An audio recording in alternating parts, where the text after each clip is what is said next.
ಈಗ ವಿದ್ಯಾರ್ಥಿಗಳೇ ಇಂಥವೆಲ್ಲ ಸಣ್ಣ ಸಣ್ಣ ಲೆಕ್ಕ ಕಲ್ತರಿ ಅಂತ ಮುಂದೆಲ್ಲ ಗಣಿತಗಳು ಬರ್ತಾವ ನಿಮಗೆ ಚೆನ್ನಾಗಿ ನೋಡ್ರಿ. 2, 7, 3, 0, 7ರಲ್ಲಿ 7ರ ಸ್ಥಾನ ಬೆಲೆಗಳಲ್ಲಿ ಇರುವ ವ್ಯತ್ಯಾಸವೇನು? ಇಂಥವೆಲ್ಲ ಸಣ್ಣ ಸಣ್ಣ ಲೆಕ್ಕಗಳನ್ನು ಕಲಿಯೋದ್ರಿಂದ ಮುಂದೆ ರೀತಿ ಗಣಿತಗಳು ಇರ್ತಾವೆ. ಅವುಗಳನ್ನು ಕಲ್ತರೆ ಅಂದ್ರೆ ನಾಳೆ ನೀವು CTEG ಪಾಸ್ ಆಗ್ತೀರಿ. ಆಮೇಲೆ ಇವು ಬರ್ತಾವಂತ ಕೇರ್ಲೆಸ್ ಮಾಡಬಾರ್ದು. ಪ್ರಾರಂಭದಾಗ ನಿಮಗೆ ವೆಕೇಶನ್ ಕ್ಲಾಸ್ನೊಳಗೆ ಇಂಥ ಗಣಿತಗಳನ್ನೇ ಕಲಿಬೇಕು. ಮೊದಲಿನ 10 ಗಣಿತಗಳು ಸಣ್ಣ ಸಣ್ಣ ಇರ್ತಾವೆ. ಮುಂದಿನ 10 ಗಣಿತಗಳು ಏನಿರ್ತಾವೆ ರೀತಿ ಪ್ರಕಾರ ಇರ್ತಾವೆ, ದೊಡ್ಡ ಇರ್ತಾವೆ. ಅವತ್ತು ನೋಡ್ರಿ. ಈಗ ನೀವು ಮಾಡೋದಾಯ್ತು ಅಂತಂದ್ರೆ ನಾ ತಿಳಿಸ್ನು. ಈಗ ಸದ್ಯ ನೀವು ಚೆನ್ನಾಗಿ ಮಾಡ್ರಿ. ಮಾಡೋದಾದ ಕೂಡಲೇ ನಾ ತಿಳಿಸ. ಎಲ್ಲರೂ ವಿಡಿಯೋ ಕಡೆ ನೋಡ್ರಿ.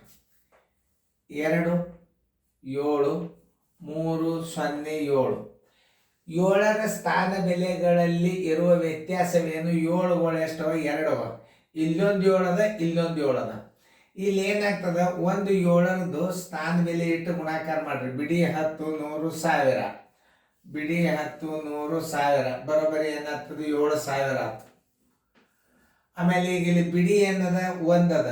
7 ಗುಂಡ್ಲೆ 1 ಬರೋಬ್ಬರಿ 7. ವ್ಯತ್ಯಾಸ ಅಂತಂದ್ರೆ ಏನ್ ಮಾಡ್ಬೇಕು? ಮೈನಸ್ ಮಾಡ್ಬೇಕು.